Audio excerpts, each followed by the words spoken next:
ఆయన వల్లనే వచ్చింది, అసలు కేసీఆర్ లేకపోతే తెలంగాణ లేదు అని చెప్తున్న పరిస్థితి నాకు కొంచెం నవ్వు వస్తుంది.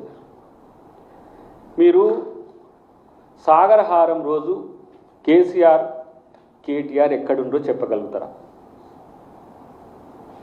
మళ్ళీ రీఇటరేట్ చేస్తున్నా, సాగరహారం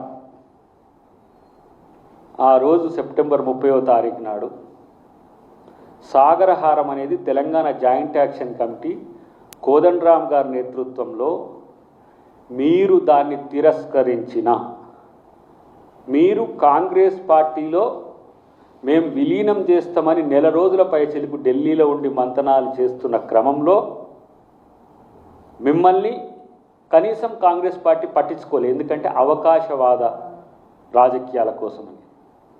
ఆ రోజే కదా వైఎల్ఆర్ రవి గారిని సోనియా గాంధీ గారు అడిగింది, కేసీఆర్ ఎక్కడున్నాడు స్టేటస్ చెక్ చేయమంటే ఢిల్లీలో ఉన్నాడు. మరి కేసీఆర్ ఢిల్లీలో ఉంటే హైదరాబాద్లో ఎంత పెద్ద సభ ఎట్లా జరుగుతున్నది అంటే అది తెలంగాణ ప్రజల ఉద్యమంగా మారిందని సోనియా గాంధీ గారు గమనించడం వల్ల కూడా ఈరోజు ఆ సోయి మీకు లేదు. ఎందుకంటే కేవలం మిమ్మల్ని మీరు డబ్బా కొట్టుకోవడం తప్పితే ఇంకొకటి తెలియదు కదా.